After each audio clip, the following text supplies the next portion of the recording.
मोक्षमार्गस्य नेतारं भेत्तारं कर्मभूभृतां ज्ञातारं विश्वतत्त्वानां वन्दे तद्गुणलब्धये. आचार्य उमास्वामी विरचित तत्वार्थ सूत्र मोक्षशास्त्र आपण बघतो. तर ह्याच्यामध्ये आपण 5 प्रकारचे जे सम्यक ज्ञान तर त्यांचं स्वरूप बघतो. तर त्याच्यामध्ये आपण मतिज्ञानाचं स्वरूप बघितलं, श्रुतज्ञानाचं स्वरूप आपलं चालू आहे. मग श्रुतज्ञान कशाला म्हटलेलं आहे, तर मतिज्ञानाने जाणलेल्या सामान्य पदार्थाला जे विशेष रूपाने जाणतं त्याला काय म्हटलेलं आहे, श्रुतज्ञान म्हटलेलं आहे. दुसरी उत्पत्तीच्या अपेक्षेने श्रुतज्ञानाची व्याख्या काय आहे, जे श्रुतज्ञानावरण कर्म आणि वीर्यांतराय कर्म यांच्या क्षयोपशमाच्या निमित्तामध्ये काय होतं, तर तिथं ज्या ज्ञानाची प्राप्ती होते त्या ज्ञानाला काय म्हटलेलं आहे, श्रुतज्ञान असं म्हटलेलं आहे. इंद्रिय आणि मनाच्या द्वारे मती आणि श्रुतज्ञान आपल्याला प्राप्त होतं तेव्हा तिथं इंद्रिय आणि मनाचं अवलंबन आहे. मग आता हे श्रुतज्ञानाचे आपण 2 प्रकार काल बघितले होते, एक अंगप्रविष्ट आणि दुसरं अंगबाह्य. अंगप्रविष्ट कशाला म्हटलेलं आहे, अंगप्रविष्ट श्रुतज्ञान कशाला म्हटलेलं आहे, आचार्यांनी जी रचना केलेली आहे तर त्याला म्हटलेलं आहे अंगबाह्य. आणि हे जे अंगप्रविष्ट आहे ना, तर ते गंधर रचतात, ते लिपिबद्ध नाही आहे, हे लक्षात घ्या. कशी रचना केली आहे गंधरांनी, म्हणजे आपण कसं शब्दाच्या द्वारे लिहिलं वगैरे असं नाही आहे, तर त्यांनी नुसतं मौखिक किंवा मनाच्या द्वारे त्यांनी हे सगळे द्वादशांगाची रचना केलेली आहे. म्हणजे शास्त्र वगैरे लिहून ठेवलेत त्यांनी असा अर्थ घ्यायचा नाही, वर्षातही लिहून ठेवलेलं नाही त्यांनी बरं का, नुसतं रचना केली आणि ती मौखिक रचना असते. आणि मग गंधरांकडून आचार्यांकडे, एका आचार्यांकडून दुसऱ्या, असं करत करत ती गंगा आज आपल्यापर्यंत पोहोचलेली आहे. मग आता हे जे द्वादशांगाचं जी रचना झालेली आहे तर त्याच्यामधले आज आपल्याला उपलब्ध अंग एकच आहे. कुठलं अंग उपलब्ध आहे, दृष्टिवाद नावाचं जे अंग आहे तर ते अंग आज इथं आपल्याला उपलब्ध आहे. आणि बाकीच्या जे 11 अंग आहेत त्यांचं काय झालेलं आहे, ऱ्हास झालाय किंवा ते काळाच्या ओघामध्ये नष्ट झालेले आहेत. म्हणजे हे सगळं काय आहे, तर पंचम काळाची दुर्दशा, पंचम काळ किंवा हे हुंडावसरपणी काल, त्यामुळे काय झालंय, जिनवाणीची खूप विराधना झाली आहे किंवा जिनवाणी नष्ट झाली आहे. हे सगळं पंचम काळामुळं आहे. त्याच्यानंतर हे जे आता कुठलंही ज्ञान, मतिज्ञान असेल, श्रुतज्ञान, अवधी, मनपरे किंवा केवल ज्ञानाचा तर काही विषय नाही आहे, पण ही बाकीची जी 4 ज्ञानं आहेत, तर समजा एका जीवाला 4ही ज्ञानांची काय झालेली आहे, प्राप्ती झालेली आहे. मग ह्या 4 ज्ञानाच्या प्राप्ती जरी झालेली असली तरी प्रत्यक्षात उपयोगामध्ये एका वेळेस एकच ज्ञान असतं. काय म्हणलं लक्षात येते का, 4 ज्ञान जरी त्या जीवाला असतील तरी एका वेळेस एकाच ज्ञानाचा उपयोग किंवा एकाच ज्ञानाचा वापर चालू असतो. दुसऱ्या समयामध्ये लगेच दुसऱ्या ज्ञानाचा असेल, तिसऱ्या समयामध्ये परत तिसऱ्या ज्ञानाचा असेल, म्हणजे बदल होत राहतील, पण एका समयामध्ये एकाच वेळेस म्हणजे तिथं एकच ज्ञान काय आहे, वापरामध्ये आहे. म्हणजे आता आपल्याला 5 इंद्रिय आहेत, 5 इंद्रियांच्या आपल्याला काय वाटतंय, आपण एकाच वेळेस बोलतोय, एकाच वेळेस बघतोय, कानाने ऐकतोय, असं स्पर्शाचा अनुभव घेतोय किंवा कशाचा तरी वास घेतोय, असं सगळं आपल्याला वाटतंय. आपण 5ही इंद्रियांना एकाच वेळेस भोगतोय असं आपल्याला वाटलं तरी तिथं प्रत्यक्षात काय घडतंय, उपयोग समयाला बदलतोय. बघत असताना बघण्याचा जो उपयोग आहे त्यावेळेस तिथं आहे, पण ऐकायच्या वेळेस तिथं तो उपयोग ऐकण्याकडे गेलाय. खात असेल तर त्यावेळेस तो उपयोग चवीकडे गेलाय. म्हणजे असं क्षणाक्षणाला उपयोग काय होतोय, इतका फास्ट बदलतोय आणि आपल्याला असं वाटतं की आपण सगळं काही एकाच वेळेस जाणतोय. चवीला पण जाणतोय, डोळ्यांनी पण बघतोय, कानांनी पण ऐकतोय, असं सगळं आपल्याला वाटतं एका वेळेस कळतंय आपल्याला, पण प्रत्यक्षामध्ये असं घडत नाही. अगदी समयाचा तो उपयोग काय होतोय, एका इंद्रियातून दुसऱ्या इंद्रियात, दुसऱ्या इंद्रियातून तिसऱ्या इंद्रियात, असं त्या उपयोगाचं काय चाललेलं असतं, भ्रमण किंवा एका ठिकाणाहून दुसऱ्या ठिकाणी असं तो उपयोग फिरत आहे किंवा बदलत आहे.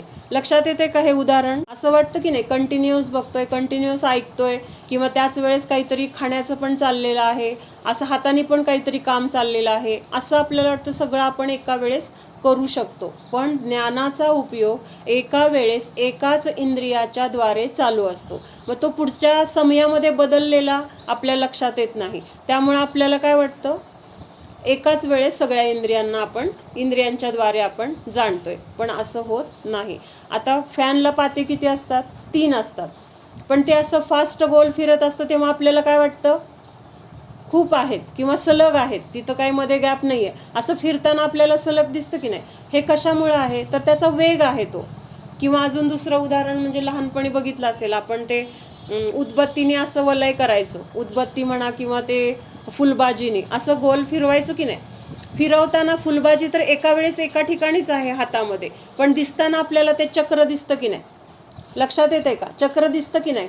मग आपला उपयोग, आपल्या हातामधली ती काय फुलबाजी तर एका ठिकाणी असं सावकाश आपण फिरवतोय, किंवा पण ते फिरत असताना ते सगळं असं आपल्याला वाटतं की सगळीकडेच आहे ते चक्र, किंवा त्याद्वारे ते चक्र आहे म्हणजे सगळीकडे ती फुलबाजी आहे. पण असं तर असत नाही. तसं इंद्रियांमध्ये उपयोग सुद्धा एका वेळेस एकाच ठिकाणी आहे. म्हणजे आता समजा मतिज्ञानाचं कार्य चालू आहे, तर त्यावेळेस मतिज्ञानच आहे. आपल्यामध्ये श्रुतज्ञान असेल, अवधिज्ञान असेल, पण त्यावेळेस त्याचा काय आहे? उपयोग नाही. उपयोग नाही म्हणजे तिथं आहे, त्याचं अस्तित्व आहे, अस्तित्व नाही असं नाही, पण उपयोग आत्ता कुणाचा चालू आहे? मतिज्ञानाचा. मग मतिज्ञानाचा उपयोग झाल्यानंतर आपल्याला तिथं श्रुतज्ञानाच्या द्वारे आपण जाणत असेल, तर आता तिथं मतिज्ञानाचा उपयोग काय झाला? त्यावेळेस तिथं थांबलेला आहे. त्याच्यानंतर समजा अवधिज्ञानाने जाणायला गेलो, तर तिथं मती आणि शुद्धज्ञान आता काय आहे? गौण रूपाने, किंवा तिथं त्यांचं अस्तित्व आहे, पण त्यांचा आता उपयोग चालू नाही. तर असं हे एका वेळेस काय आहे? एकाच अवयवाचा तिथं किंवा एकाच ज्ञानाचा उपयोग एका वेळी होतो. मग ह्याच्यासाठी एक गोष्ट आहे की अकलंक देव आणि बौद्ध, जेव्हा अकलंक देव होऊन गेले त्या काळामध्ये बौद्धांचं खूप प्रस्थ होतं. त्यांचा सगळीकडे काय होता? एक प्रकारचं वर्चस्व, किंवा बाकीच्या सगळ्या धर्मांना ते असं हलकं लेखत होते वगैरे. मग त्याच्यामध्ये जैन धर्माला पण ते काय करत होते? नेहमी असं तुच्छ म्हणा वगैरे असं. मग अकलंक देवांनी खूप अभ्यास केला ना, म्हणजे जैन धर्माचा अभ्यास केला, आणि तिथं जैन धर्म कसा श्रेष्ठ आहे ह्याच्यासाठी त्यांचा खूप प्रसार वगैरे पण त्यांनी केलेला आहे. मग त्यावेळेस बौद्ध साधूंबरोबर एकदा त्यांचा काय झाला? वाद सुरू झाला. म्हणजे असं तर होतच होतं नेहमी, प्रत्येक काळामध्ये कुठल्या तरी असं पंडितांना किंवा अशा प्रसंगांना तिथं इतर समाजाच्या किंवा इतर पंडितांच्या द्वारे तिथं काहीतरी त्यांना कमी लेखलं जायचं, किंवा त्यांना काहीतरी असे प्रश्न विचारले जायचे, आणि मग त्यांचे काय व्हायचे? वादविवाद वगैरे असं चालू असायचं.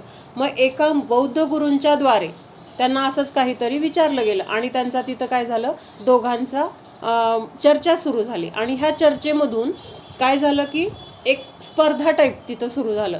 म्हणजे तिथं आता आपल्या धर्माचा प्रश्न आला की आमचा धर्म कसा श्रेष्ठ आहे, ते म्हणतायत आमचा धर्म कसा श्रेष्ठ आहे. मग हे धर्माला श्रेष्ठ करण्यासाठी ते एकमेकांना प्रश्न विचारत होते, किंवा अकलंक देव पण त्यांना प्रश्न विचारत होते. अकलंक देव तर खूप ज्ञानी होते, म्हणजे त्यांनी विचारलेल्या, बौद्धांनी विचारलेल्या प्रश्नाला त्यांच्याकडे सहज उत्तरं होते, किंवा पटवून द्यायला ते तेवढे सक्षम होते. पण बौद्धांकडे तेवढं ज्ञान नव्हतं, किंवा जे होतं ते कसं होतं? त्यांचं एकांत स्वरूपाचं ज्ञान होतं. मग अशा बौद्धांबरोबर वाद तर त्यांचा सुरू झाला, पण किती जरी प्रश्न अकलंक देवांनी विचारले तरी समोरून बरोबर उत्तर येत होतं. कुणाकडून? बौद्धांकडून. आणि एवढं तर बौद्धांकडे ज्ञान नाही आहे, किंवा एवढा तर त्यांच्याकडे अभ्यास नसतो, किंवा हे तत्त्व तर ते मानत नाहीत, आणि ते उत्तर कशी बरोबर देत आहेत? असा प्रश्न काय झाला? अकलंक देवाला किंवा आपल्या सगळ्या समाजाला पडला. आणि मग तिथं निर्णय होईना ना, ह्यांनी काय विचारलं तर ते उत्तर देत आहेत, त्यांनी काय विचारलं तर हे उत्तर देत आहेत. मग कोण श्रेष्ठ? हा तिथं काही निर्णय होईना. आणि मग अकलंक देवांना शंका आली. काय शंका आली? इथं काहीतरी पाणी मुरतंय. एवढं तर त्यांच्याकडनं शक्य नाही की एवढ्या प्रत्येक प्रश्नाचं इतकं व्यवस्थित उत्तर देणं वगैरे. हे सगळं काय आहे तर त्यांच्या ह्याच्यामध्ये नाहीच आहे तेवढं, शास्त्रामध्ये म्हणा किंवा त्यांच्या तत्वामध्ये. म्हणून त्यांनी काहीतरी असा विचार केला, आणि बरोबर त्या दिवशी रात्री त्यांना एक स्वप्न पडलं. काय स्वप्न पडलं? की त्या स्वप्नामध्ये एक देवी आली आणि त्या देवीने काय सांगितलं की बौद्ध लोकांनी काय केलेलं आहे, ते बौद्ध गुरु जे आहेत त्यांनी एका देवीला सिद्ध केलेलं आहे आणि त्या पडद्याच्या मागं ती देवी बसलेली आहे.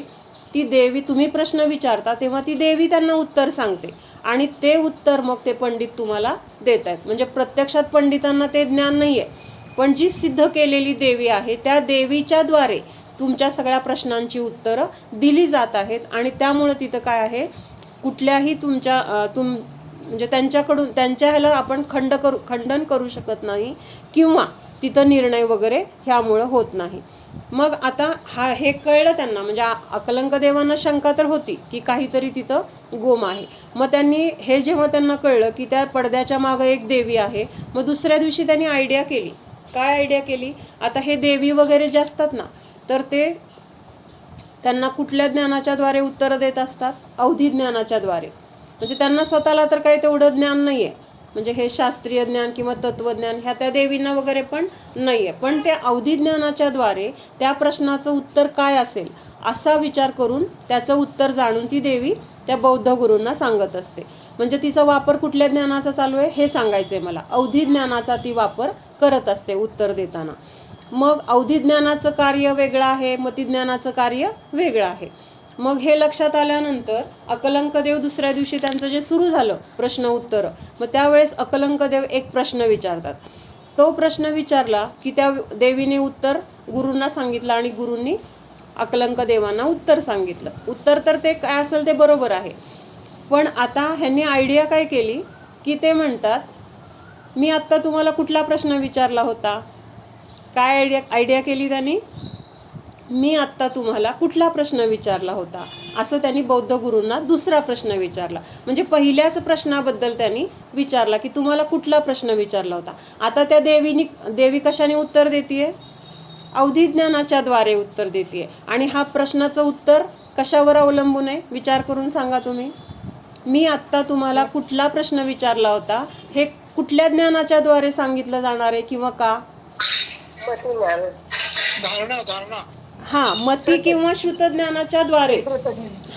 मग आता तिथं देवी तर काय करते, अवधी ज्ञानाने फक्त ह्याचं उत्तर काय एवढं जाणून, म्हणजे तिला त्या उत्तरातलं पण ज्ञान नाही आहे किंवा काय, फक्त शब्द ती जाणून काय करते तिथं सांगत होते. आता प्रश्न ह्यांनी काय विचारला की मी तुम्हाला कुठला प्रश्न विचारला होता. आता ती अवधी ज्ञानाने जाणते, त्यामुळे तिथं आता मती ज्ञान किंवा श्रुत ज्ञानाच्या द्वारे तिथं तिने जाणलेलं नाही आहे आणि तिला आता त्या प्रश्नाचं उत्तर देता येईना. का देता येईना, अवधी ज्ञान ह्या प्रश्नाचं उत्तर देऊ शकत नाही, ह्याच्यासाठी स्मृती ज्ञान पाहिजे की नाही.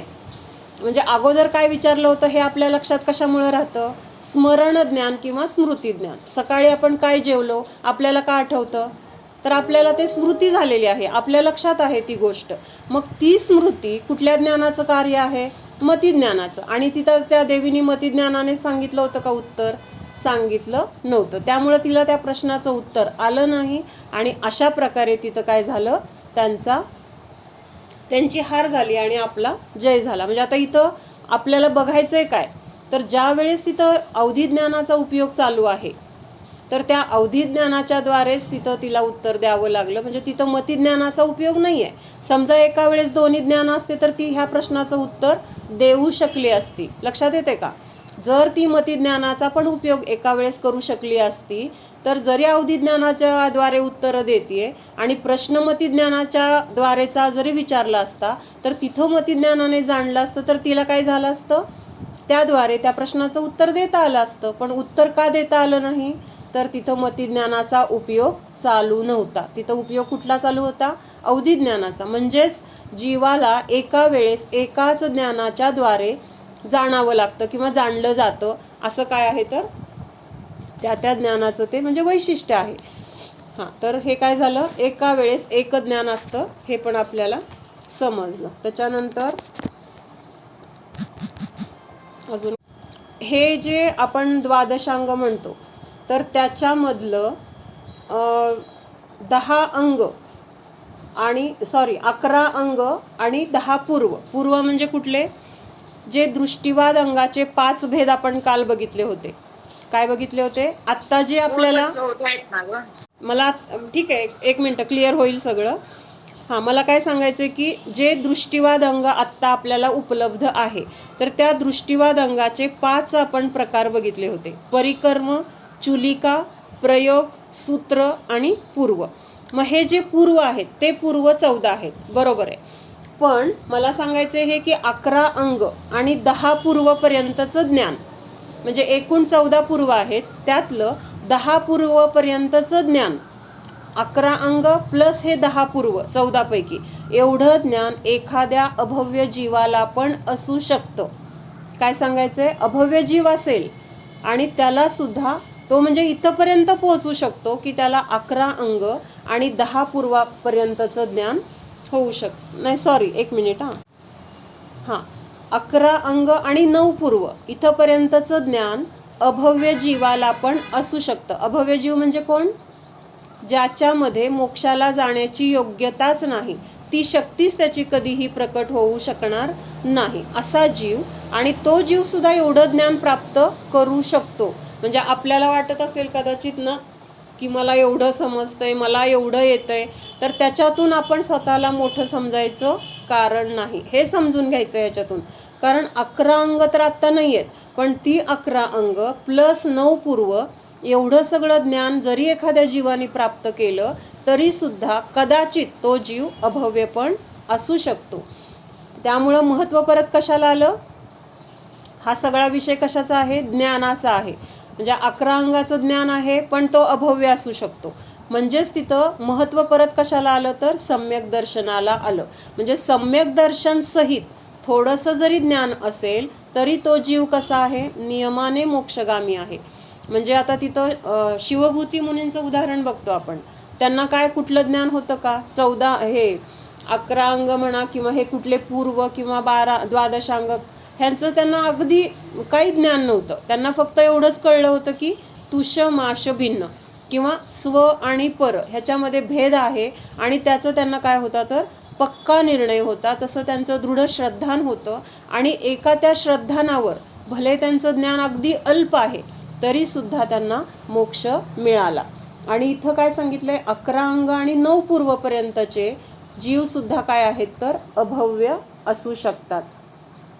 त्याच्यानंतर अजून एक सांगायचं म्हणजे आता आपण श्रावक आहोत की नाही, मग ह्या 12 अंगाचं ज्ञान श्रावक अवस्थेमध्ये कधीही नसतं, म्हणजे पूर्ण रूपाने बरं का. 12 अंगाचं ज्ञान श्रावकाला पूर्ण झालंय असं नसतं. म्हणजे म्हणून सांगितलं की श्रावकों को 12 अंग का ज्ञान नहीं होता. त्याच्यानंतर आर्यिकाओं को मात्र 11 अंग का ज्ञान हो सकता है. आर्यिकांना 11 अंगाचं ज्ञान होऊ शकतं. आणि पुढं सांगितलंय की आत्ता आपण बघितलं 11 अंग आणि 9 पूर्वपर्यंतचे अभव्य असू शकतात. अभव्य असू शकतात म्हणजे काही भव्य पण असतील ना की जे इथंपासून पुढं पण अजून जाणार आहेत. म्हणजे 9 पूर्वापर्यंत झालं, परत 10 पूर्व, 11 पूर्व, असं 14 पर्यंत पण जाणारे असतात. त्याच्यानंतर जे कोणी म्हणजे 11 अंग आणि आता 10 पूर्वापर्यंतचं ज्ञान त्यांना प्राप्त झाले. आता हे कोण असणार आहेत? नियमाने मुनी असणार आहेत. त्यांना काय झालेलं आहे? 11 अंग आणि 10 पूर्वाचं ज्ञान प्राप्त झालेलं आहे. मग 10 पूर्वापर्यंत पोहोचल्यानंतर तिथं काय होतं? 1200 जवळजवळ देवी त्यांना किंवा विद्या प्रसन्न होतात. किती? 1200. 700 मुख्य आहेत आणि 500 लघु असं काहीतरी आहे, किंवा उलट असेल, 500 लघु आणि 700 उप, असं एकूण काय आहेत तर 12 विद्या तिथं त्यांना प्रसन्न होतात. विद्या म्हणजे एक प्रकारच्या देवी असतात. मग त्या देवी काय करतात? तिथं त्यांना त्या मुनींना म्हणतात की आम्ही तुम्हाला प्रसन्न झालोय आणि तुम्हाला काय हवं ते तुम्ही सांगा, आम्ही लगेच तुम्हाला ते काय करतो? पुरवतो. तुमची काय इच्छा असेल ते आम्ही करू शकतो. असं तिथं काय झालेलं आहे? त्यांनी तिथं मुनींना सांगतात. मग असं सांगितल्यानंतर तिथं काय होतं? समजा ते मुनी त्या प्रलोभनामध्ये अडकले की अरे आपल्याला एवढ्या देवी प्रसिद्ध झाल्यात, अरे आपल्याला आता पाहिजे ते आपलं मनोरथ पूर्ण करता येणार आहे ह्यांच्याद्वारे, असं म्हणून त्यांनी जर त्या देवींना आपली इच्छा प्रकट केली किंवा काय पाहिजे ते सांगितलं तर काय होतं? मग ते लगेच तिथून घसरतात आणि मिथ्यात्वामध्ये येतात. तिथून पुढं त्यांची प्रगती होत नाही. म्हणजे ह्याच्यातून हे लक्षात घ्यायचंय की आपण कुठल्याही गोष्टीमध्ये आशेने लोभाने जर अडकलो तर आपल्याला प्राप्त असलेलं जे काही असेल, विद्या असेल, शक्ती असेल, तर त्या शक्तीचं काय होते, घट होते. म्हणून सांगितले की 11 अंग 10 पूर्वधारी मुनींना रोहिणी आदी 1200 विद्या प्रसन्न होतात. त्यांच्या प्रलोभनामध्ये मुनी अडकले तर ते घसरून मिथ्यात्वात जातात. मिथ्यात्वात म्हणजेच आता इथं ही पण गोष्ट आली की 11 अंग आणि 9 पूर्वपर्यंतचे काही मुनी मिथ्यात्वी अवस्थेमध्ये पण तेवढं ज्ञान प्राप्त करू शकतात. लक्षात येते का? कारण अभव्यच आहे ना. अभव्य जीव कसा असणार आहे? अभव्य जीवाचं वैशिष्ट्य काय आहे की तो कधीही मोक्षाला जाणार नाही. कधीही मोक्षाला जाणार नाही म्हणजेच काय आहे, त्याला कधीही सम्यक्त्वाची प्राप्ती होणार नाही. हे नियम आहे की नाही, म्हणजे हे अगदी पक्का आहे. मग जरी 11 अंग 9 पूर्वाचं ज्ञान त्यांना असेल तरी सुद्धा ते ज्ञान काय म्हटलं जाईल, तेव्हा मिथ्या ज्ञान म्हटलं जाईल, कारण तिथं सम्यक दर्शन नाही. मग एखाद्या सम्यक दृष्टी मुनी आहेत, त्यांना काय झालंय, 10 अंग आणि 11 अंग आणि 10 पूर्वाचं ज्ञान झालंय आणि तिथं त्यांना त्या विद्यांच्या तिथं जे काही त्यांच्या विद्या प्रसन्न झाल्यात वगैरे, तर त्या प्रलोभनामध्ये अडकल्यानंतर काय झाले, तिथून ते घसरले आणि घसरून मिथ्यात्वात आलेत. म्हणजेच अभव्य जीव 10 पूर्व प्राप्त करू शकत नाही. 9 पूर्वापर्यंतच पोहोचणार. 10वं पूर्व प्राप्त झालंय म्हणजे तो जीव नियमाने कोण असणार आहे, सम्यक दृष्टीच असणार आहे. लक्षात येते का? मिथ्यादृष्टी जीव किंवा अभव्य जीव 11 अंग आणि 9 पूर्वापर्यंत जाणार आहे आणि जे कोणी सम्यक दृष्टी असतील ते पुढं पण जाणार. मग 11 अंग आणि 10 पूर्व प्राप्त झाले आणि तिथं जर विद्या प्रसन्न झाल्या तर त्या विद्यांनी जे काही त्यांना विचारलंय त्याच्यामध्ये त्यांनी जर कुठल्या इच्छा प्रकट केल्या तर काय होणार आहे, तिथं त्यांना त्या इच्छा तर पूर्ण होणार. पण इच्छांची तिथं काय झाली, त्यांना इच्छा झाली, आसक्ती झाली. म्हणजे कशाची आसक्ती आहे त्यांना, बाहेरच्या संसारातल्या गोष्टीची. म्हणजेच तिथं स्वभावाच्या रुचीपेक्षा बाहेरच्या गोष्टींचं महत्त्व वाटलं म्हणून त्यांनी बाहेरच्या गोष्टींची अपेक्षा केली किंवा तिथं त्यांना त्याचं महत्त्व वाटलं त्या विद्यांचं वगैरे, आणि त्यामुळे त्यांना मिथ्यात्वात गेले असं म्हटलं जातं. जे या विद्यांना प्रभावित न होता पुढे जातात ते कोण होतात, अभिन्न दशपूर्वी म्हटले जातात. मग आता हे जे घसरून खाली आले ना, 11 अंग आणि 10 पूर्वाचे धारी, त्यांना विद्या प्रसन्न झाल्यावर त्यांनी इच्छा व्यक्त केल्या आणि तिथं काय झालं, त्यांच्या इच्छा पूर्ण झाल्या पण ते काय झाले, खाली आले म्हणजे मिथ्यात्वात आले. मिथ्यात्व म्हणजे कुठलं गुणस्थान आहे, अंतुगुण पहिल्या गुणस्थानात आले आणि तिथं त्यांना काय नाव आहे, मग भिन्न दशपूर्वी. आपण असं शास्त्रामध्ये ऐकलंय की नाही, भिन्न दशपूर्वी, अभिन्न दशपूर्वी. मग भिन्न दशपूर्वी कोणाला म्हटलेलं आहे, अभिन्न दशपूर्वी कोणाला म्हटलंय, तर ते इथं सांगितलंय. मग भिन्न दशपूर्वी म्हणजे कोण, 11 अंग आणि 10 पूर्वाचे ज्ञानवाले सम्यक दृष्टी मुनी आहेत. त्यांना तिथं काय प्राप्त झालेलं आहे, त्या विद्या प्रसन्न झाल्यात. त्या विद्यांनी तिथं त्यांना काहीतरी अपेक्षा, इच्छा विचारल्यात आणि त्याच्यामध्ये ते अडकले आणि त्यामुळं काय झालं, तिथून ते घसरले. म्हणून तिथं काय झालं, भिन्न दशपूर्वी असं त्यांना म्हटलेलं आहे. दशपूर्वी म्हणजे 10 पूर्व तर त्यांना प्राप्त आहेत पण तिथं घसरल्यामुळे त्यांना भिन्न दशपूर्वी म्हटलंय. आणि मग जे मुनी असे पण असतात ना की त्यांना ते विद्या प्रसन्न झाल्यानंतर त्यांनी विचारलं काय तुम्हाला हवंय सांगा. मग काही मुनी काय आहेत, जरी त्या विद्या प्रसन्न झाल्या तरी त्यांच्याकडे लक्ष पण नाही आहे, इतकं ते स्वतःमध्येच लीन आहेत. मग अशा वेळेस काय झालेलं आहे, तिथं त्या विद्यांमध्ये ते अडकले नाहीत किंवा प्रभावित झाले नाहीत आणि मग तिथून पुढचं पण त्यांना ज्ञान झालं आणि अशा मुनींना काय म्हटलेलं आहे, अभिन्न दशपूर्वी. लक्षात आलं, भिन्न दशपूर्वी आणि अभिन्न दशपूर्वी कोणाला म्हटलंय. तर जे या विद्यांना प्रभावित न होता पुढे जातात म्हणजे अजून 10च्या पुढं 11, 12, 13, 14 पूर्वपर्यंत ते ज्ञान त्यांना प्राप्त होतं किंवा त्या स्वतःच्या आत्म्यामध्ये लीन राहतात आणि तिकडे ज्ञान काय होतं, आपोआप वाढत जातं. मग अशा मुनींना अभिन्न दशपूर्वी असं म्हटलेलं आहे. त्याच्यानंतर 11 रुद्र ऐकले का आपल्या शास्त्रामध्ये, जसं आपण हे तीर्थंकर, चक्रवर्ती, बलदेव, कामदेव किंवा नारायण हे जे आहेत महापुरुष, तर तसंच एक रुद्र म्हणून पण नाव येतं. रुद्र किती आहेत? 11 रुद्र आहेत. मग हे रुद्र कोणाला म्हटलेलं आहे? तर हे जे भिन्न दशपूर्वीवाले असतात ना, म्हणजे विद्या प्राप्त झाले की तिथून घसरतात, तर हे रुद्र मुनी जे असतात तर ते नियमाने कसे असतात? तर भिन्न दशपूर्वीवालेच असतात. म्हणजे त्या विद्या प्राप्त झाल्या म्हणजे त्याच्यामध्ये ते इतके अडकतात किंवा त्यांच्या इच्छा इतक्या असतात म्हणा, किंवा त्याच्यामध्ये भोगण्यामध्ये ते काय होतात? तर लीन होतात आणि त्यामुळं ते नियमाने नरकाला जातात. म्हणून रुद्र कुठं जातात? असं नरकाला जातात म्हटलं जातं. मग ते नरकाला जाण्याचं कारण काय आहे? तर जेव्हा ते 11 अंग आणि 10 पूर्वाचे धारी आहेत, त्यांना विद्या प्राप्त झाल्यानंतर त्या विद्यांच्या द्वारे काय जे काही त्यांच्या इच्छा असतील तर त्या इच्छांच्या तिथं पूर्तीमध्ये ते लीन होतात.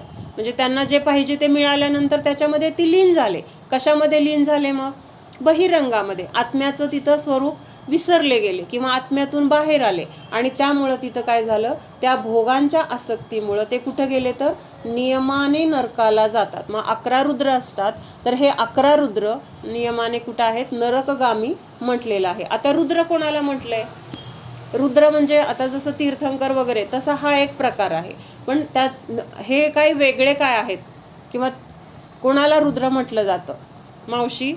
तर मुनी आणि आर्यिका यांचा संयोग होतो आणि त्याच्यातून जे कोणी उत्पन्न होतात तर ते रुद्र असतात किंवा त्या पदाचे ते धारक असतात. म्हणजे किंवा अशा जीवांना रुद्र म्हटलं जातं. मग आता ह्याचं उदाहरण म्हटलं तर चेलना राणीची बहीण होती एक. रुद्रचं काय होतं? ही चेलना राणीची बहीण आहे, त्यांनी दीक्षा घेतलेली आहे, आर्यिका. पूर्वाश्रमीचे त्यांचेच पती ते पण कोण आहेत? मुनी आहेत. आणि योग पण असा घडतो ना की म्हणजे कोणी ठरवून पण होणार नाही, पण असं योगायोगाने ते एकत्रित कसे येतात? तर ती बहीण जी म्हणजे आर्यिका ज्या असतात, चेलना राणीच्या पूर्वाश्रमीची बहीण, मग दीक्षा घेतल्यानंतर काही वर्षानंतर वगैरे किंवा असं एकदा खूप जोराचा पाऊस पडत असतो, भयंकर पाऊस पडत असतो आणि त्या पावसामध्ये ह्या आर्यिका भिजल्यात आणि आहेत कुठं? आता जंगलात वगैरे. आणि मग तिथं शोधत शोधत त्यांना एक गुहा सापडली. तिथं काय सापडली? गुहेमध्ये गेल्या आणि गुहेमध्ये आता सगळी साडी वगैरे ओली झाली आहे आणि ती साडी काढून पिळतायत आणि पिळत असताना तेवढ्यात काय झालं? वीज चमकली. वीज चमकली की काय दिसलं? समोर एक मुनिराज आहेत त्याच गुहेमध्ये. आता जंगलामध्ये अंधार म्हणजे असं सगळं आहे, त्यांना पण माहीत नाही आहे मुनी आहेत किंवा मुनींना पण माहीत नाही आहे तिथं आर्यिका आलेत. पण असं काय झालं? त्या विजेमुळं काय झालं? तिथं ते एकमेकांची त्यांची दृष्टादृष्ट झाली, तिथं ते भ्रष्ट झाले आणि त्यातून ह्या रुद्राची काय झाली? उत्पत्ती झाली. तर अशा सगळ्या रुद्रांची उत्पत्ती आर्यिका आणि मुनी यांच्या भ्रष्टतेमधून होत असते, म्हणून त्यांना रुद्र असं म्हटलेलं आहे. आणि हे रुद्र नियमाने भिन्न दशपूर्वीवाले होतात, म्हणजे एवढं ज्ञान त्यांना प्राप्त होतं, पण त्या विद्यांच्या प्रलोभनामध्ये अडकून नियमाने ते नरकाला जातात. नाहीये ज्ञानातून आपण भ्रष्ट जर झालो ना, ज्ञानातून नव्हे श्रद्धेतून जर आपण भ्रष्ट झालो तर ज्ञान कितीही असलं तरी आपल्याला तिथं उपयोग नाही आहे. श्रद्धा महत्त्वाची आहे, श्रद्धेतून भ्रष्ट नाही झालं पाहिजे. श्रद्धान म्हणजे स्व आणि पराचं भेद विज्ञान जर असेल तर ह्या ज्ञानाच्या द्वारे कितीही बाहेर प्रलोभनं मिळतील, कितीही देवी प्रसन्न होतील, त्याच्यामध्ये अडकलं जाणार नाही किंवा त्याच्यामुळं स्वतःला मोठेपणा वाटणार नाही. म्हणून तिथं पाहिजे सम्यक दर्शन किंवा सम्यक श्रद्धान महत्वाचं आहे. भिन्न दशपूर्वी सांख्य, भिन्न दशपूर्वीचं सूत्र सांख्य काय? भिन्न दशपूर्वी न होता पुढे जातात का? नाही नाही नाही, ते भ्रष्ट होतात. भिन्न दशपूर्वी वाले दशपूर्वाचे ज्ञान असतात ते का? तर 11 अंग आणि 10 पूर्वाचे धारी हे मुनी, म्हणजे 11 अंग आणि 10 पूर्वाचं ज्ञान झालं आणि त्याच्यातून जर ते भ्रष्ट झाले तर त्यांना काय म्हटलेलं आहे? भिन्न दशपूर्वी असं म्हटलेलं आहे.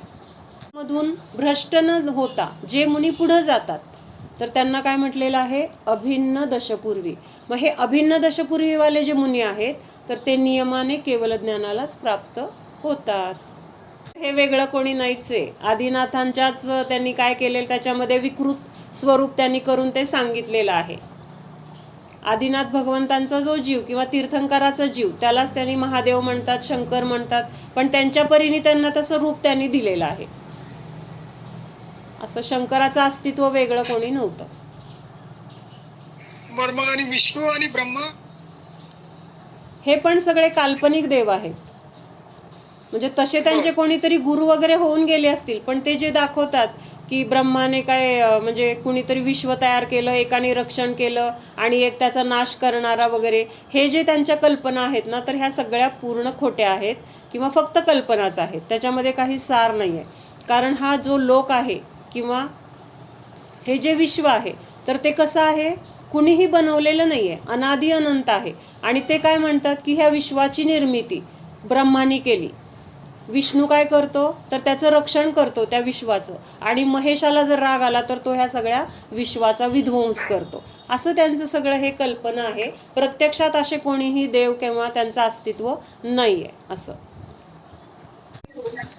दशपूर्वीवाले पण सम्यक दृष्टी मुनीच आहेत, पण ते काय होतात 10 पूर्वापर्यंत चढले की तिथं त्यांना विद्या प्राप्त झाल्या की ते घसरतात आणि त्यामुळं काय होतं, त्यांना पुढचं त्यांचं 11वं वगैरे पूर्वप्राप्तीचा विषय राहत नाही, उलट मिथ्यात्वात येतात. आणि त्यांना म्हटलंय भिन्न दशपूर्वी, म्हणजे स्वतःच्या आत्म्यापासून ते भिन्न झाले म्हणा किंवा त्याच्यापासून दूर झाले म्हणून त्यांना कदाचित तसं म्हणत असतील, मला हे माहीत नाही आहे.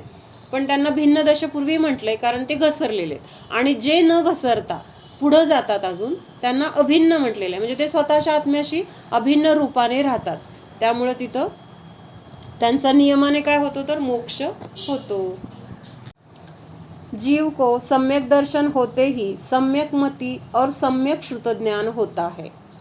म्हणजे सम्यक दर्शनाची प्राप्ती झाली ज्या क्षणामध्ये, त्याच क्षणामध्ये आपल्यामध्ये असलेलं मतिज्ञान आणि श्रुतज्ञान ह्याला काय नाव लागलं लगेच, सम्यक मती आणि सम्यक श्रुतज्ञान असं तिथं म्हटलं जाणार. म्हणजे त्याचा क्षण पण तोच आहे. ज्या क्षणामध्ये सम्यक दर्शन झालं त्याच क्षणामध्ये त्या जीवामध्ये असलेल्या ज्ञानाला पण सम्यक ज्ञान म्हटलं जातं. म्हणून तिथं आता कुठलं ज्ञान असणार आहे, प्रत्येक संसारी जीवाजवळ नियमाने असणारी ज्ञान कुठली आहेत, नियमाने असतातच अशी कुठली ज्ञान आहेत, मती आणि श्रुतज्ञान. फक्त मतिज्ञान आहे किंवा फक्त श्रुतज्ञान आहे किंवा दोन्ही ज्ञान आहे असं होणार नाही. अगदी निगोदी जीव असेल तर त्या निगोदी जीवाला सुद्धा हे मती आणि श्रुतज्ञान दोन्ही पण आहेत. आणि म्हणजे हे संसारी जीवाला ही 2 ज्ञानं कंपल्सरी असतात.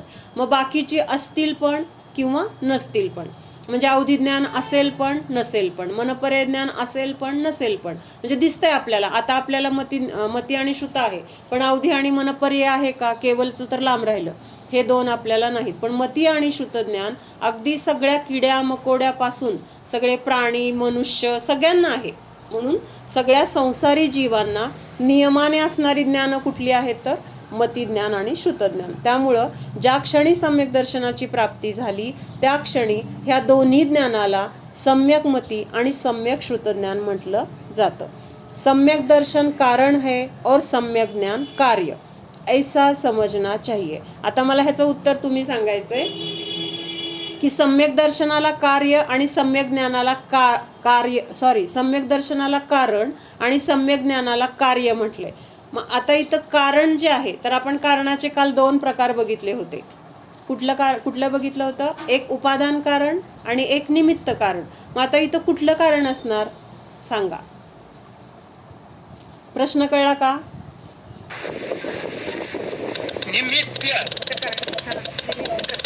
बरोबर आहे, गजूभाई हुशार झाला.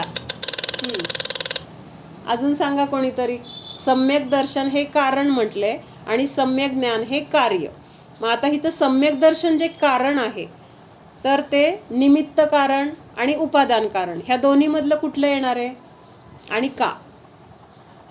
पहिल्यांदा उपादान कारण म्हणजे आत्म्याची शक्ती, त्याची म्हणजे स्वतः ते द्रव्य त्या रूपाने परिणत होतं, स्वतः ते द्रव्य त्या रूपाने परिणत होतं, तेव्हा तिथं काय म्हटलेलं आहे, उपादान कारण. मग आता इथं सम्यक दर्शनाला कारण म्हटलंय आणि सम्यक ज्ञानाला कार्य म्हटलंय. मग तिथं सम्यक दर्शन त्याच्या रूपानेच आहे की, जरी तिथं सम्यक ज्ञानाची प्राप्ती झाली किंवा सम्यक ज्ञान आहे, पण सम्यक दर्शन तिथं सम्यक ज्ञानामध्ये रूपांतर झालंय का त्याचं? स्वतः सम्यक दर्शन सम्यक ज्ञान रूप झालंय का? उपादान कशाला म्हटले? तेच द्रव्य त्या रूपाने परिणत होते. माती आहे, मातीच तिथं घटरूप झालेली आहे. कुंभार घटरूप झालेला नाही. कुंभार तर त्याचा आहे तसाच आहे. माती जी होती ती माती काय झालेली आहे? त्या घटाच्या आकाराचं तिने काय केलेलं आहे? पर्याय धारण केली किंवा त्या अवस्थेला प्राप्त झाले. त्यामुळं उपादान कारण हे म्हटलं जातं की जे स्वतः बदलतं, स्वतः बदलून तिथं विशेष कार्याची काय होते? उत्पत्ती होते. मग इथं सम्यक दर्शनाला कारण म्हटलंय ते कुठल्या अपेक्षेने म्हटलंय? की सम्यक दर्शन उत्पन्न झालं त्यावेळेस तिथं जे ज्ञान आहे त्या ज्ञानाला लगेच तिथं काय लेबल लागलं? की सम्यक ज्ञान. मग त्या ज्ञानाला ह्या सम्यक दर्शनाने उत्पन्न केलंय का? ज्ञान तर अगोदर होतच. काय लक्षात आलं का? ज्ञानाची उत्पत्ती नंतर झालेली नाहीये. ज्ञान तिथं अगोदर होतच. त्याच ज्ञानाला आता सम्यक ज्ञान म्हटलंय. कधी? आता तिथं सम्यक दर्शनाची प्राप्ती झाली त्याच क्षणामध्ये आधी असलेल्या त्या ज्ञानाला तिथं सम्यक ज्ञान असं फक्त सम्यक हा शब्द लागला. ज्ञान तर होतं, मग त्या ज्ञानाला अगोदर मिथ्या म्हणत होतो, आता तिथं सम्यक दर्शन झाल्यामुळे त्याला सम्यक म्हटलं जाईल. मग ज्ञान आधीच होतं. ज्ञानाची उत्पत्ती झाली का? सम्यक दर्शनाने उत्पत्ती केली का? नाही. म्हणून तिथं काय म्हटलंय? सम्यक दर्शन हे निमित्त कारण आहे. का निमित्त म्हटलंय? कारण सम्यक दर्शन झाल्यानंतर त्या ज्ञानाला सम्यक म्हटलं जातंय. अगोदर म्हटलं जाणार आहे का? अगोदर म्हटलं जातं का त्याला सम्यक दर्शन नाहीये आणि आहे त्या ज्ञानाला सम्यक ज्ञान म्हणणार का? म्हणणार का सम्यक ज्ञान? जर सम्यक दर्शन नसेल तर? सम्यक दर्शन नसताना जे ज्ञान आहे ते मिथ्या ज्ञान, जे चारित्र आहे ते मिथ्या चारित्र म्हटलं जातं. पण सम्यक दर्शन झालं त्याच क्षणी जे ज्ञान आहे, जे चारित्र आहे त्या दोन्हीला पण तिथं सम्यक ज्ञान आणि सम्यक चारित्र म्हटलं जातं. त्याच क्षणामध्ये, वेगळा क्षण नाही. म्हणून तिथं फक्त काय झालंय? सम्यक दर्शनाच्या द्वारे तिथं तसं त्याच्यावर आरोप आला की सम्यक दर्शनमुळं तिथं सम्यक ज्ञान झाले, पण ज्ञान त्याच्या योग्यतेने उत्पन्न झालेलं आहे. तिथं सम्यक दर्शनाने सम्यक ज्ञानाला उत्पन्न केलं नाही. आणि आपण काल स्वतंत्रता बघितली होती की नाही? प्रत्येक गुण स्वतंत्र आहे, प्रत्येक द्रव्य स्वतंत्र आहे. मग एक गुण किंवा एक द्रव्य दुसऱ्या द्रव्यामध्ये काही करू शकतो का? एक गुण दुसऱ्या गुणाचं कार्य करू शकतो का? नाही करू शकत. मग सम्यक दर्शन आणि सम्यक ज्ञान हे एकच गुण आहे का? सम्यक दर्शन म्हणजे कुठला गुण आहे नेहा? सम्यक दर्शन हा कुठला गुण आहे? किंवा सम्यक दर्शन ही कुठल्या गुणाची पर्याय आहे?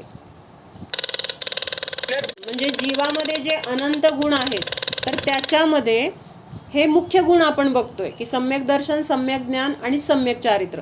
खरं तर हे सम्यक दर्शन, ज्ञान, चारित्र ह्या पर्याय आहेत बरं का. मग सम्यक दर्शन ही कुठल्या गुणाची पर्याय आहे? श्रद्धा गुणाची पर्याय.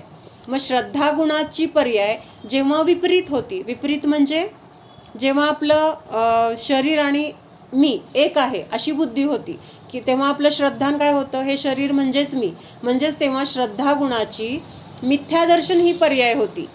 कळतंय का? आणि आता आपल्याला ज्ञान झालं, स्व आणि पर हे काय झालं? आपल्याला भेदविज्ञान झालं. मग आता तिथं सम्यक दर्शन झालं, म्हणजेच त्या श्रद्धा गुणाची आता निर्मल पर्याय, जसं आहे तसं श्रद्धान तिथं झालंय. म्हणून तिथं काय झालंय? ही सम्यक दर्शन ही श्रद्धा गुणाची पण हे श्रद्धा गुणाची पर्याय आहे. सम्यक ज्ञान, जेव्हा सम्यक दर्शन नव्हतं तेव्हा ते ज्ञान मिथ्या ज्ञान होतं. मग ह्या शरीराला काय लागतं? त्याच्यासाठी जे चांगलं आहे त्याच्याबद्दलचं ज्ञान, शरीरासाठी प्रतिकूल आहे त्याच्याबद्दलचं ज्ञान. मग हे काय झालं? मिथ्या ज्ञान झालं. आणि आता आपल्याला सम्यक दर्शन झाल्यानंतर लक्षात येते की शरीर वेगळं आहे, मी जीव वेगळा आहे. मग माझं अस्तित्व आणि शरीराचं अस्तित्व एक नाही आहे. त्यामुळं माझ्या गरजा आणि शरीराच्या गरजा पण वेगळ्या आहेत. मग शरीराच्या गरजा माझ्या गरजा नाहीत. मग हे तिथं लक्षात आल्यानंतर ह्या ज्ञानाला काय म्हटलेलं आहे? आता सम्यक ज्ञान म्हटले. आणि मग त्यानुसार आचरण, जास्तीत जास्त वेळ आपण स्वतःसाठी देतोय, स्वतःला समजून घेण्यासाठी, जाणण्यासाठी. आणि पराबद्दल मग रागद्वेष नाही येत, आता कमी झालेत, भोगांची आसक्ती कमी झाली. मग असं आपलं आता आचरण आहे. मग त्या आचरणाला तिथं काय म्हटलेलं आहे? सम्यक चारित्र असं म्हटलेलं आहे. म्हणून इथं कारण आणि कार्य जेव्हा बघतो आपण तर तिथं द्रव्य स्वतंत्र आहे का वेगळं आहे हे पहिल्यांदा बघायचे. मग सम्यक दर्शन, सम्यक ज्ञान, सम्यक चारित्र्य हे जीवाचे वेगळे वेगळे गुण आहेत. वेगळे वेगळे गुण का आहेत? कारण प्रत्येकाचं कार्य स्वतंत्र आहे. ज्ञानाचं कार्य काय आहे? जाणणं आहे. श्रद्धेचं काम काय आहे? निर्णय करणे आहे. आणि चारित्र्य गुणाचं काय आहे काम? अनुभव करणे. लक्षात येते का? 3 वेगळे गुण आहेत. आपण जीव एक आहोत, पण आपल्यामध्ये अनंत गुण आहेत आणि त्या अनंत गुणांचं प्रत्येक गुणाचं कार्य असं काही ना काही वेगळं आहे. एक गुण दुसऱ्या गुणाचं कार्य करत नाही. त्याचं कार्य तो करण्यामध्ये सक्षम आहे किंवा आपापल्या लिमिटमध्येच मर्यादेमध्येच ते राहतात. फक्त तिथं आरोप सम्यक दर्शनावर आला, कारण सम्यक दर्शन ज्या क्षणी उत्पन्न झालं त्याच क्षणी तिथं काय झालेलं आहे? ज्ञान आणि चारित्र्य सम्यक झालेलं आहे आणि त्यामुळं तिथं सम्यक दर्शनाला कारण आणि सम्यक ज्ञानाला कार्य म्हटले. पण सम्यक दर्शन काय आहे? निमित्त कारण आहे. उपादान कारण नाही. उपादान कारण कुठलं आहे? तर तिथं मिथ्या दर्शन होतं, श्रद्धा गुणाची विपरीत पर्याय होती आणि आता तिथं काय झालेलं आहे? ती सम्यक रूपाने परिणत झाली. मग हे त्या श्रद्धा गुणाचं उपादान. लक्षात येते का? सम्यक होण्याचं उपादान त्या श्रद्धा गुणामध्ये आहे. त्याचं ज्ञानामध्ये काही करण्याचं उपादान म्हणजे शक्ती त्याच्यामध्ये नाही. म्हणजे श्रद्धा गुणाची शक्ती कुणापर्यंत मर्यादित असणार आहे? स्वतःपर्यंत. ती ज्ञानामध्ये जाणार नाही किंवा ज्ञानामध्ये तिथं काही करू शकणार नाही. अवघड वाटतंय का? हे माहित नसतं ना की जरी ज्ञान झालं तरी जोपर्यंत आपल्याला स्वपरभेद विज्ञान होत नाही, तुम्ही बाहेरचं सगळं अगदी बरोबर करताय व्यवहार, पण त्याला सम्यक म्हटलं जाणार नाही. आता दारुडा माणूस काय करतो? कधी आईला आई म्हणतो, कधी आईला बायको म्हणतो, कधी बायकोला बायको म्हणतो, कधी बायकोला आई म्हणतो. मग तो बायकोला बायको म्हणल्यानंतर तो दारुडा आहे का नाही? नशेमध्ये एकदा बायकोला बायकोच म्हणला, कधी आई म्हणतोय, कधी बायको म्हणतोय. मग बायको म्हणेल त्यावेळेस त्याला ते ज्ञान खरं आहे का? तेव्हा पण तो नशेमध्येच बोलतोय. त्याच्या डोक्यावर ते म्हणजे नशा आहे दारूची, पण त्याच्या तोंडातून चुकून त्याला बायको म्हटलं गेलं. बायकोला बायको पण म्हणणार, बायकोला आई पण म्हणणार, आईला बायको पण म्हणणार किंवा आईला आई म्हटलं. मग आईला आई म्हटलं म्हणून त्याच्याजवळ आता नशा नाही आहे का? त्या नशेमध्ये पण चुकून किंवा योगायोगाने आईला आई म्हटलं, पण समजून म्हणतोय का ही माझी आईच आहे, बायको नाही, ही माझी बायकोच आहे, आई नाही. ही समज त्याच्यामध्ये नाही आहे, कारण त्यावेळेस त्याच्यावर दारूचा अंमल आहे. लक्षात येते का मावशी? त्यामुळं आपण आत्ता व्यवहारामध्ये समजा आपल्याला अजून सम्यक दर्शन नाही, व्यवहार आपण अगदी व्यवस्थित करतोय, काटेकोरपणे करतोय, कुठंही चूक नाही आहे, जसं आहे तसं अगदी तीक्ष्ण बुद्धी आहे. पण तिथं जर स्व आणि परभेद विज्ञान नसेल तर हे सगळं करून सुद्धा त्या ज्ञानाला काय म्हटलं जाणार आहे? मिथ्या ज्ञान म्हटलं जाणार आहे. लक्षात येतंय मावशी? पाहिजे तर तुमच्याजवळ थोडंसं ज्ञान असेल तरी पण ते पवित्र झालं, आणि खूप असेल तरी पवित्र नसेल, मिथ्या म्हणजे सम्यक दर्शन नसेल तर खूप ज्ञान असेल तरी सुद्धा ते काय आहे? निर्मळ म्हटलं जाणार नाही. म्हणून सम्यक दर्शन असणं गरजेचं आहे. ज्ञान कमी असेल चालेल, जास्त असेल काही त्या ज्ञानामुळं फरक पडणार नाही. फरक कशामुळं पडतोय? आपल्या श्रद्धानामुळं पडतोय. मग हे जे भिन्न दशपूर्वीवाले मुनी आहेत ना, ते घसरून मिथ्यात्वात आले. का आले मिथ्यात्वात? तर श्रद्धानातून घसरले ते. तिथं श्रद्धान राहिलं नाही की मी जीव आहे किंवा स्व आणि परामधला तिथलं जे काही त्यांचं भेद विज्ञान होतं ते नष्ट झालं आणि ते शरीर किंवा हे सगळं लौकिक काय त्यांना जे काही मिळाल्यात विद्या, त्याच्यामध्ये ते काय झाले? भारले गेले. अरे मला एवढं सगळं मिळालं, मी किती काय कमवलंय. म्हणजे त्यांच्यासाठी ते कमवलंच आहे ना, विद्यांची प्राप्ती झाली आणि त्या विद्यामुळं ते काय झाले? त्याच्यामध्ये स्वतःला मोठं मानू लागले किंवा त्यांच्या इच्छा त्या विद्यांच्या द्वारे तिथं पूर्ण करून घेऊ लागले आणि त्यामुळं त्यांना मिथ्यात्वात म्हटलेलं आहे. म्हणून त्यावेळेस त्यांना मग एवढं सगळं ज्ञान आहे की नाही? 11 अंग दशपूर्वाचं ज्ञान आहे की नाही मावशी? हे व्यवहारातलं आपण गुळाची ढेप, तुपाचा डबा, हे तर लय सोप्या गोष्टी आहेत. त्यांना तर 11 अंग आणि 10 पूर्वाचं ज्ञान आहे, तरी सुद्धा त्या ज्ञानाला आता मिथ्या ज्ञान म्हटलं जाणार आहे. म्हणजे महत्व कुठल्या गोष्टीला आहे? पक्क नाही किंवा कर्माचा उदय असं सगळंच आहे. पण लक्षात आपल्याला हे घ्यायचंय की ज्ञानापेक्षा दर्शनाला का महत्व आहे? सम्यक ज्ञानापेक्षा सम्यक दर्शनाला महत्व का आहे? म्हणून तिथं सम्यक दर्शन झालंय तर त्यामुळं सम्यक ज्ञान आणि सम्यक चारित्र्य म्हटलं जातं आणि त्यामुळं सम्यक दर्शनाला कारण म्हटलंय. पण सम्यक दर्शनाने सम्यक ज्ञान पण उत्पन्न केलं नाही, सम्यक चारित्र्य पण उत्पन्न केलं नाही. कारण सम्यक ज्ञानाचं अस्तित्व वेगळं आहे, सम्यक चारित्र्याचं अस्तित्व वेगळं आहे आणि सम्यक दर्शनाचं अस्तित्व वेगळं आहे.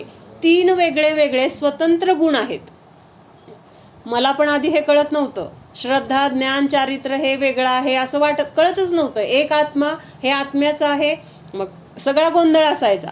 पण हे वेगळं वेगळं कसं आहे, त्यांचं वेगळं वेगळं नाव का आहे, वेगळं वेगळं नाव का आहे? श्रद्धा वेगळं, ज्ञान वेगळं, चारित्र्य वेगळं, त्यांचं नाव वेगळं, त्यांचं लक्षण वेगळं, त्यांचं कार्य वेगळं, हे सगळं दिसून येते की नाही? श्रद्धा गुणाला कळत नाही. श्रद्धा गुण कसा आहे? फक्त ज्ञानाने सांगितलं हिथं शिक्का मार की श्रद्धा गुण तिथं शिक्का मारतं. म्हणजे आणि तो श्रद्धा गुणाच्या शिक्क्यामुळं त्या ज्ञानाला किंमत येते. मग समजा आता ज्ञानाने सांगितलं हे शरीर म्हणजे मीच आहे असं ज्ञानाने सांगितलं आणि श्रद्धेने काय केलं? तिथं तो निर्णय केला की शरीर आणि जीव मीच आहे असा निर्णय केला की तिथं काय झालं? श्रद्धान पण मिथ्या झालं, ज्ञान पण मिथ्या झालं आणि मग त्याद्वारे त्या शरीराला सांभाळण्यासाठी आपण ज्या क्रिया करतो त्या क्रिया पण सगळ्या काय झाल्या? मिथ्या झाल्या. लक्षात येते का? अवघड वाटतंय? त्यांचा क्रम आहे असं काय नाही. हे जे गुण आहेत आपल्या जीवाच्या अस्तित्वामध्ये अखंड द्रव्यामध्ये व्यापलेले आहेत. जेवढा जीव द्रव्य आहे तेवढाच श्रद्धा गुण आहे, तेवढाच ज्ञान गुण आहे, तेवढाच चारित्र्य गुण आहे. अनंत गुण असेच व्यापलेले आहेत. त्यांना क्रमाने असं नाही आहे. क्रम श्रद्धा गुणाला पहिलं का ठेवलंय? तर त्याच्यामुळं बाकीच्या सगळ्या गोष्टींना महत्त्व आहे म्हणून श्रद्धा गुणाला पहिलं ठेवलंय. बाकी असा क्रमाने असे जसं आपण आता ओळीनी साड्या लावल्यात तसं क्रम नाही आहे आपल्या जीवामध्ये यांचा. लक्षात येते का? साखर आहे ते श्रद्धा झाल्याशिवाय सम्यक चारित्र्य पण नाही असं ना? श्रद्धा गुण आपल्या पाहिजे. श्रद्धा गुण आपल्यामध्ये आहे. प्रत्येक जीवामध्ये श्रद्धा गुण हे सगळे गुण आहेत प्रत्येक जीवामध्ये. फक्त त्या गुणाचं परिणमन सम्यक रूपाने चालू आहे का मिथ्या रूपाने चालू आहे ह्याच्यामुळं तिथं सम्यक दर्शन आहे का मिथ्या दर्शन आहे हे ठरतं. लक्षात आलं का? जर मी ह्या शरीराला माझं अस्तित्व मानते, शरीर म्हणजे मी असं मानते, तर माझं श्रद्धान कसं आहे? चुकीचं आहे का बरोबर आहे? चुकीचं आहे. मग मला तिथं काय आहे? मिथ्या दर्शन आहे, सम्यक दर्शन नाही. आणि मग मला आता काय झालं? ह्या जिनवाणीच्या द्वारे, गुरूंच्या द्वारे मला स्व आणि पर ह्याचं ज्ञान झालं. तसं श्रद्धान झालं की मी जीवच आहे, शरीर नाही. आता तिथं माझं काय आहे? श्रद्धान शरीराप्रती नाही आहे माझं म्हणून, तिथं जीवाप्रती मी असं श्रद्धान आहे. आणि आता तिथं माझं श्रद्धान कसं आहे? मग सम्यक म्हटलं जाणार आहे. सम्यक दर्शन हा श्रद्धाचं दुसरं नाव आहे बरं का, ते सांगायचं राहिलं.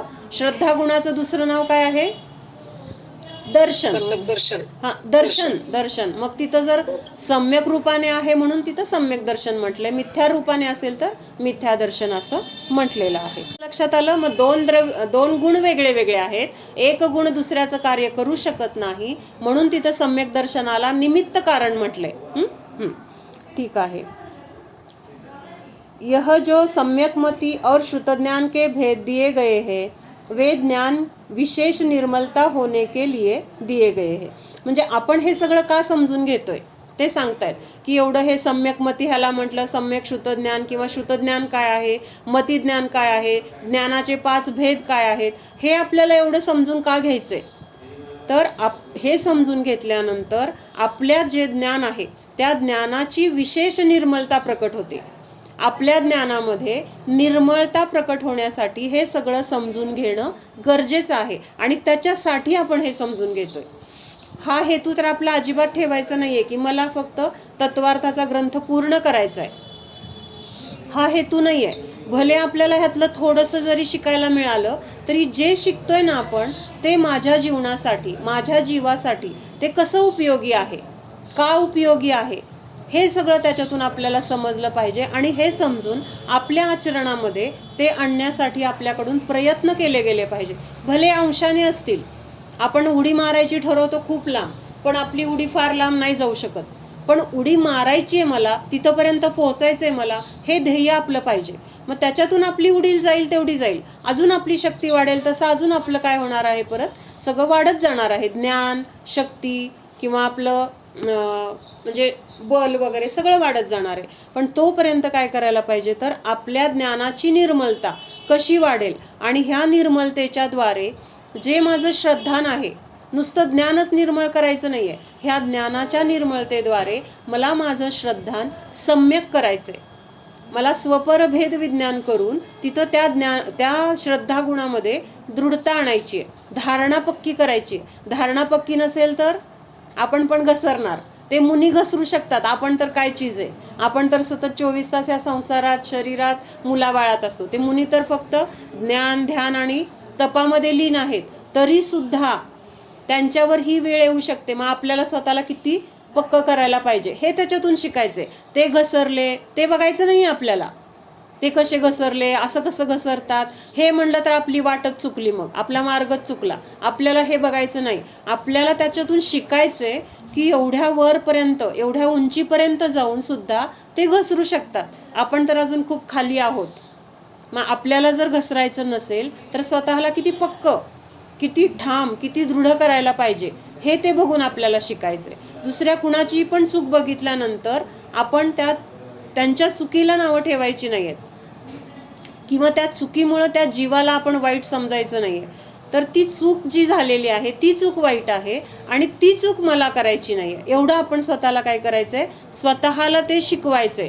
किंवा तसं आपल्या स्वतःशी आपण ठाम राहायचं की बाबा असं नाही करायचं मला, किंवा असं नाही झालं पाहिजे, हे जे झालं ते चुकीचं झालं, मग त्यांनी तसं का करायचं, त्यांनी का चुकलं, ते वाईटच आहे, हे आपल्याला देणं घेणं नाही. कुणी काय करायचंय, कुणी कसं वागायचं आहे हा आपला प्रश्न नाही. इथं परत तेच लावायचंय, आपण परद्रव्यामध्ये काही करू शकतो का? मग आपण परद्रव्याला असं म्हणण्याचा आपल्याला काही अधिकार आहे का, हक्क आहे का? काहीच कारण नाही आहे. आपला हक्क कुठं आहे, आपल्या मर्यादेमध्ये.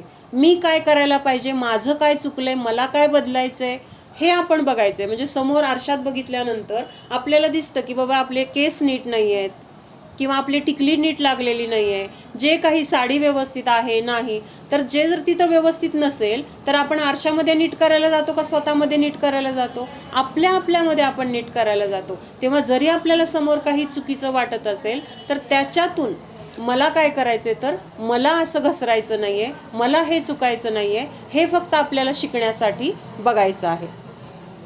हाँ, उन भेदों में अटक कर राग में लगे रहने के लिए नहीं दिए गए हैं.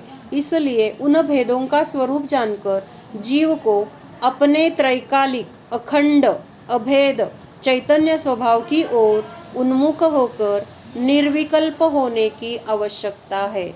मग हे सगळं समजून अशा ज्ञानाचा धारक मी आहे असं एवढं माझ्याकडे सुद्धा काय आहे, अमूल्य असं ज्ञान आहे. आणि त्या ज्ञानामध्ये जर निर्मलता आली तर मी काय होणार आहे, पूर्ण परमसुखाला प्राप्त होणार आहे. आणि असं जाणून स्वतःच्या त्रैकालिक म्हणजे तीनही काळामध्ये हा जीव कसा आहे, अखंडच आहे, अभेद आहे, त्याच्यामध्ये कधीही भेद होणार नाही, त्याचे तुकडे तुकडे होणार नाहीत, अशा माझ्या चैतन्य स्वरूपाकडे माझी दृष्टी मला लावायची.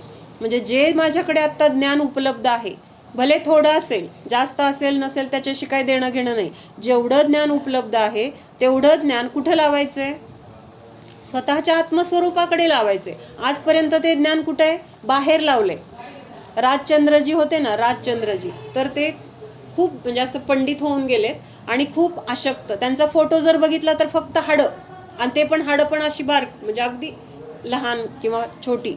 मग त्यांना एकदा कोणीतरी प्रश्न विचारला की तुमचं तब्येतीकडं लक्ष नाही का, किती बारीक झालाय, मग आधी तुमची तब्येत किती छान होती, असं म्हटल्यानंतर त्यांनी उत्तर काय दिलं, आजपर्यंत माझं पाणी जे होतं ते शरीररूपी बागेला जात होतं, त्यामुळे ती बाग तेव्हा फुललेली होती. आणि आता मला कळलंय की ही बाग माझी नाही आहे, म्हणजे माझं पाणी जायला पाहिजे माझ्या बागेमध्ये, पण जाते दुसऱ्या बागेमध्ये, म्हणून मी आता ते पाणी माझ्या आत्मरूपी बागेमध्ये वळवलंय आणि त्यामुळे ह्या बागेकडे माझं आता लक्ष नाही आहे.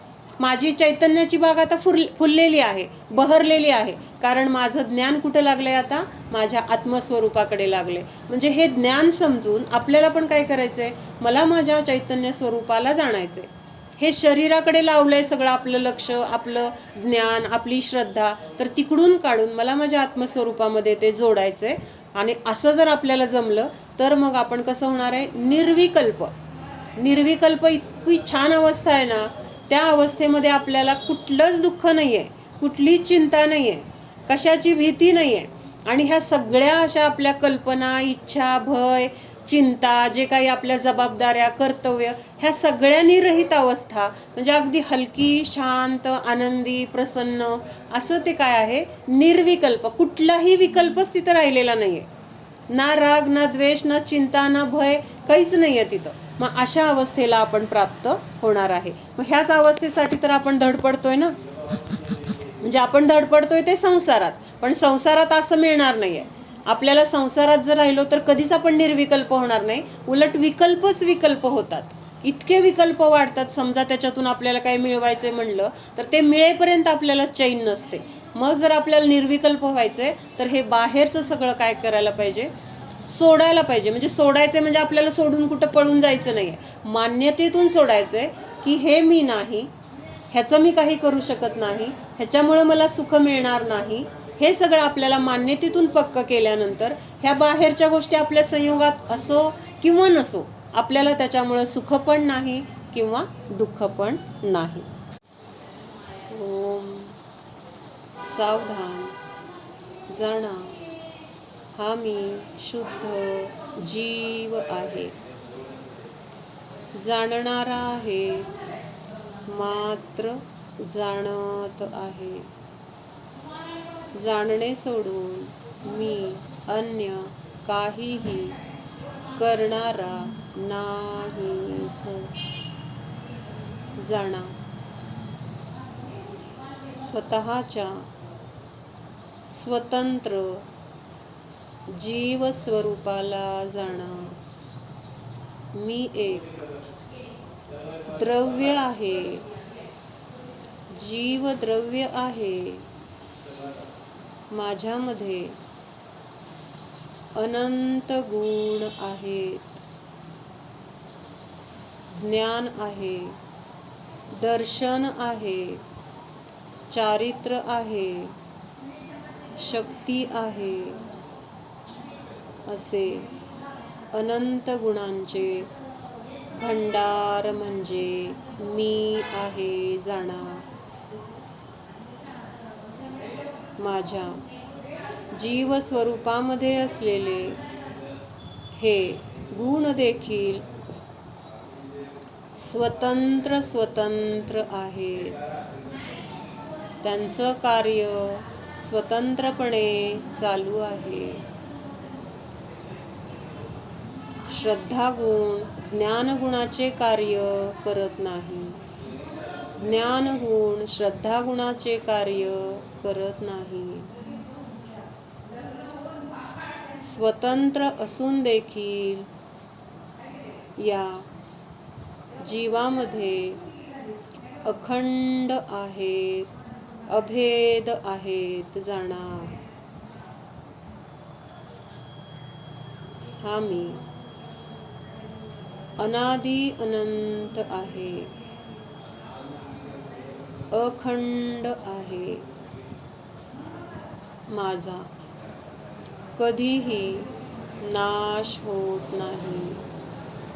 माझ्यामध्ये कधीही भेद नाही, खंड नाही. असा हा मी अखंड अभेद आहे. हा मी चैतन्य स्वरूपी आहे, चैतन्याने रसरसलेला आहे. जाणा, हे चैतन्य सुख ज्ञान शरीरामध्ये नाही, जीवामध्येच आहे.